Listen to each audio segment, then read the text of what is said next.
Halo hai teman-teman, apa kabar? Ada saya kembali Aryan Surya, sahabat kamu dari Pagar Kehidupan di dalam video yang mungkin sudah kamu tunggu di malam ini ya.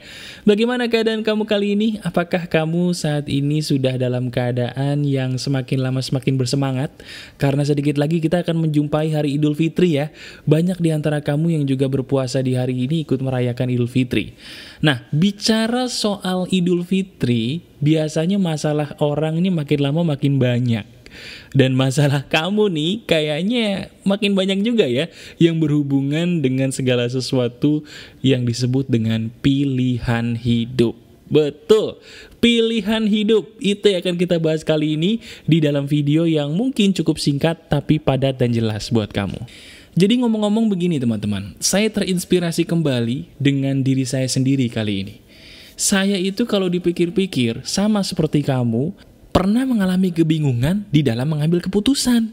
Hanya bedanya saya dengan kamu, saya tahu betul bagaimana cara saya memandang sebuah pilihan hidup. Bener, cara pandangnya aja kita yang berbeda.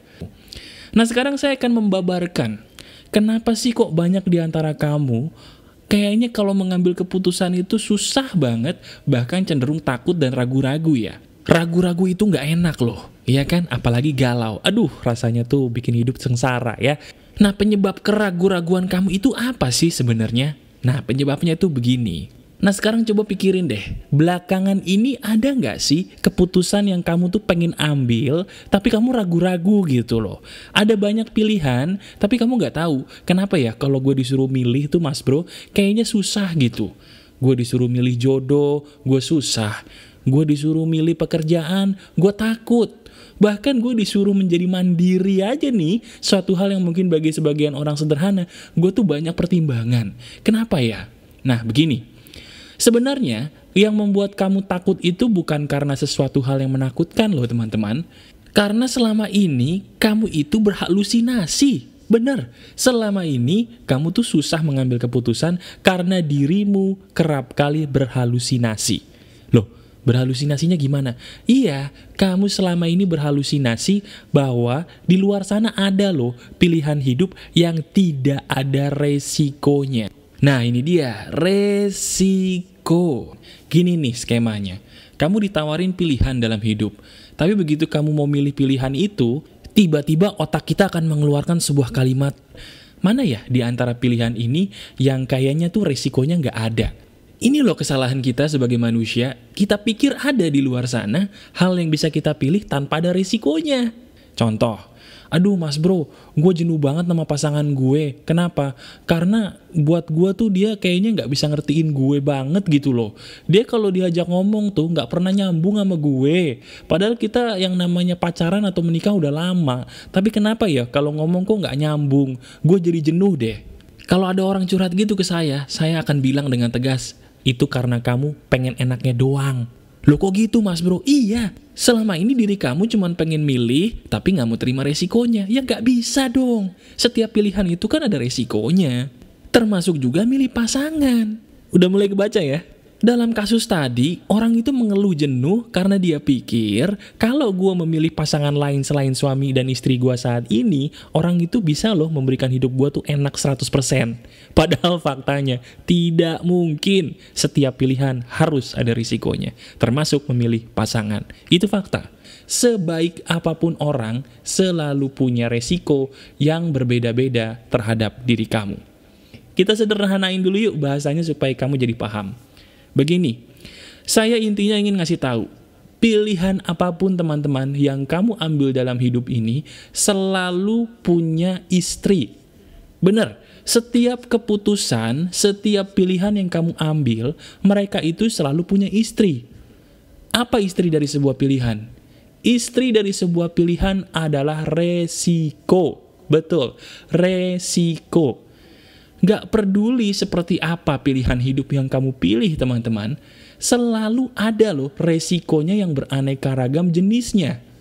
Contoh, kamu mungkin sekarang sedang bingung memilih pekerjaan, dan kamu sendiri pun bingung. Kamu bertanya pada saya, mas bro, kenapa ya gue kalau kerja kok sering banget pindah-pindah gitu, gak betahan? Gue udah bekerja di satu tempat nih, tiba-tiba tahun depan pindah lagi, 2 tahun lagi pindah lagi, kayaknya gue sendiri capek gitu. Kenapa sih kok gue kerja kayaknya nggak bisa lama di sebuah tempat dan pengennya pindah-pindah aja? Nah jawabannya sederhana, jawabannya sama kayak kasus pertama tadi. Hal itu terjadi karena di dalam otak kamu tidak menaruh pola pikir bahwa semua pilihan itu ada resikonya. Sehingga ketika kamu memilih pekerjaan baru, kamu berharap nggak ada risikonya. Ternyata ada, pindah lagi. Pekerjaan baru, dipikir nggak ada risikonya, ada lagi risikonya, pindah lagi. Terus, seolah-olah kamu itu sedang mencari sesuatu hal yang tidak ada ujungnya. Karena pola pikir kamu salah. Nah, kalau kamu berkhayal seolah-olah pilihan hidup itu ada yang tidak ada resikonya, kamu seperti anak kecil yang masih suka main Barbie.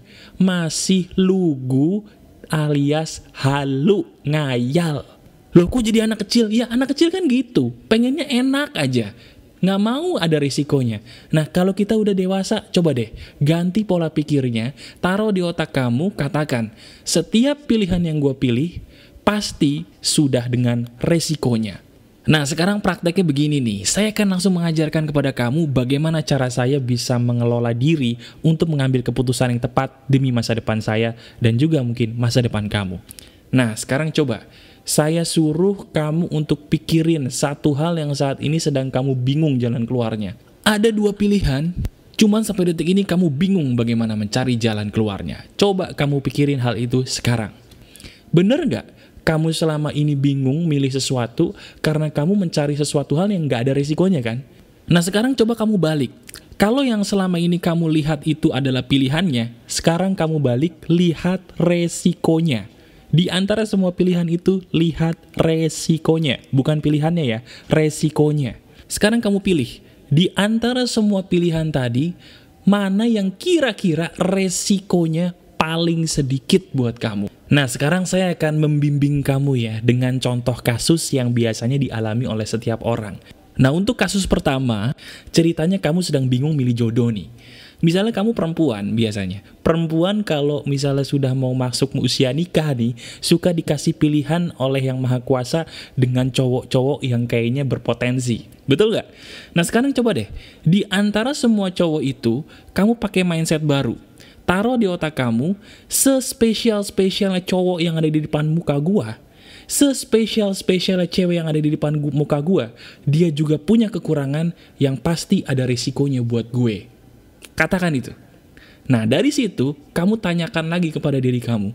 Di antara semua orang yang ada di depan muka gua, mana yang menurut gua resikonya paling kecil buat masa depan gua? Tuh, pilihnya gitu. Bukan kayak anak kecil yang gak mau nerima resiko, tapi pakai pola pikir orang dewasa, resiko boleh ada, tapi gue pilih yang paling sedikit resikonya buat diri gue sendiri. Itu pikirannya. Jelas kan? Nah mas bro, iya gue tahu resiko itu mungkin bisa dipilih. Tapi gimana kita bisa tahu mas bro, kalau orang ini memberikan resiko kepada kita paling kecil. Orang kenal aja belum deket kok, baru ngeliat doang. Nah, biasanya kalau kita ingin memilih jodoh, saya ambil contoh jodoh dulu ya. Kita harus balik ke filosofi orang-orang zaman dulu. Orang-orang zaman dulu itu selalu mengkarakterkan seseorang jodoh berdasarkan bibit, bebet, bobot. Betul apa enggak? Nah itu sebenarnya cara yang paling bener loh. Kadangkala banyak orang yang curhat di pagar kehidupan, mas bro, gue ini udah cinta banget sama cowok gue udah cinta banget sama cewek gue udah sayang banget, tapi kenapa ya orang tua gue gak setuju? Kira-kira di antara gue nih sama orang tua gue, mana yang harus diturutin? Apakah cinta dalam hati gue, ataukah perkataan orang tua saya yang katanya kurang serk dengan pilihan jodoh saya? Saya akan menjawab dengan tegas, turuti kedua orang tua kamu. Loh kok gitu mas bro? Kan yang jatuh cinta kita berdua, kenapa orang tua disuruh jadi milih? Nah gini loh teman-teman, memang kadangkala orang tua itu penilaiannya agak nyeleneh. Tapi sadar atau enggak, orang tua itu melihat lebih dalam loh dibandingkan kamu ketika kamu sedang jatuh cinta. Banyak orang-orang yang curhat sama saya, dia mengatakan, seandainya dulu ya mas bro, gue tuh nurut apa kata orang tua gue soal jodoh, kayaknya gue gak akan begini deh.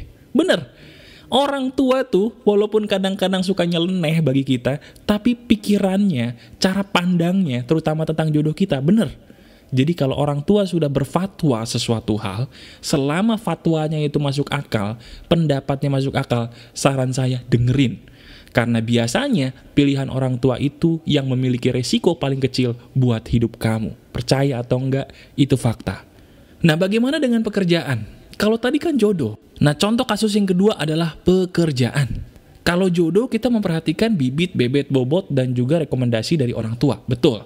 Bagaimana dengan pekerjaan, Mas Bro? Gue tuh kalau disuruh ngambil keputusan tentang pekerjaan, pilihan gue tuh banyak. Tapi gue selalu aja kalau mau ngambil langkah besar tuh kayaknya ragu gitu. Gimana dong Mas Bro supaya gue tuh langkahnya gak ragu lagi untuk kedepannya? Caranya gampang teman-teman. Kamu sadari bahwa setiap langkah awal selalu terasa berat. Semua langkah awal itu selalu berat, saya jamin dan saya pasti betul. Tapi percaya atau enggak, langkah yang paling ringan justru langkah kedua. Itu aneh loh, bener. Langkah pertama berat, bener nggak bagi kamu sekarang yang udah berani ngelawan rasa takut? Pernah nggak kamu gitu? Langkah pertama berat, tapi langkah kedua kayaknya kok ringan ya. Langkah ketiga ringan, langkah keempat ringan. Nggak seberat langkah pertama. Nah maksud saya adalah begini. Kalau memang kamu ingin mencoba, coba aja dulu. Selama kamu mindsetnya sekarang udah bener, mindset kamu yang sekarang udah mengatakan semua pekerjaan ada resikonya, ketika kamu ngambil langkah pertama, coba dulu, jangan cengeng ketika menghadapi tantangan. Loh kok gitu? Karena saya bilang, setiap pekerjaan ada resikonya. Nah sekarang coba kamu pelajari dulu deh. Apakah kamu merasa bahwa pekerjaan yang ingin kamu lakukan nih, pekerjaan baru yang membuat kamu takut tadi, itu resikonya membuat kamu kehilangan nyawa nggak? Coba tanya deh. Apakah setiap keputusan besar yang ingin kamu lakukan saat ini, resikonya adalah kehilangan nyawa? Kalau jawabannya iya, mendingan kamu mundur. Tapi kalau jawabannya tidak, gua nggak ada hubungannya Mas Bro, kalau keputusan ini gue jalanin sama kematian, lakukan. Sekali lagi, lakukan. Kenapa? Karena selama kamu tidak kehilangan nyawa, coba dulu tuh pekerjaan. Jangan mikir dulu, baru nyoba. Itu sumber kegagalan sejati. Ambil langkah pertama dulu, baru kamu analisa. Bukan analisa, baru ngambil langkah pertama. Oke? Jelas ya teman-teman? Nah Mas Bro, itu kan untuk pekerjaan dan juga jodoh. Bagaimana dengan hal lain? Misalnya nih, gue kerja di luar negeri. Dikit lagi kan Idul Fitri, atau dikit lagi mungkin Hari Raya. Gue pengen pulang, tapi gue bingung nih, kalau misalnya saya pulang dan saya kehilangan kontrak, nanti saya nggak bisa punya pekerjaan lagi. Tapi kalau saya pengen nerusin kontrak di sini Mas Bro, kerja di luar negeri, saya nggak bisa yang namanya ketemu keluarga pas hari raya nanti. Saya bingung banget nih Mas Bro, bagaimana cara mengambil keputusan yang tepat seandainya pilihannya seperti ini? Saya bingung, caranya gimana? Caranya sama. Pertama, kamu harus mengerti bahwa setiap hal itu ada resikonya. Sekarang kamu pikirin deh, kalau seandainya kamu pulang ke Indonesia untuk merayakan hari raya, resikonya apa? Betul, kamu kehilangan pekerjaan. Itu resiko yang harus kamu terima. Nah sekarang, kalau seandainya kamu tetap di sana, tidak lebaran, kamu resikonya apa? Bener, kamu kehilangan waktu bersama keluarga untuk hari raya. Tapi kamu masih tetap punya pekerjaan kan? Nah sekarang saya tanya balik ke kamu. Di antara dua pilihan ini, mana yang resikonya paling bisa kamu terima? Jadi gitu, setiap pilihan yang kamu lihat itu bukan pilihannya, tapi resikonya. Dari semua pilihan, mana yang resikonya kamu mau terima? Mana resikonya yang saat ini mau kamu pegang dan mau kamu hadapi? Jadi kalau selama ini yang kamu lihat adalah pilihannya, sekarang kamu ganti. Di antara semua pilihan tadi, pilih yang resikonya bisa kamu terima. Ambil pilihan itu dan hadapi resikonya. Masuk akal kan? Nah sekarang teman-teman, intinya mulai saat ini kamu berjanji bahwa setelah kamu mendengarkan video Pagar Kehidupan yang ini, kamu tidak lagi jadi orang cengeng. Kamu tidak lagi jadi orang yang tua cuma di umur doang. Tapi kamu sadari bahwa setiap keputusan dan pilihan yang kamu ambil, lihatlah resikonya. Bukan pilihannya, tapi resikonya. Ambil pilihannya dan hadapi resikonya sebagai layaknya manusia dewasa. Itulah kebijaksanaan tertinggi di dalam hidup, menerima resiko. Sambil kamu mempraktekkan itu semua, sekarang coba kamu lihat deh layar kamu. Di sebelah kanan ada video yang bagus banget untuk memupuk kedewasaan kamu. Kamu klik video itu sambil kamu mempraktekkan video ini ya. Sebarkan video ini biar orang lain pun terbantu seperti halnya kamu. Masih ada saya, sahabat kamu, Aryan Surya dari Pagar Kehidupan. Tetap keep spirit, keep sharing, and keep laughing. Bye-bye.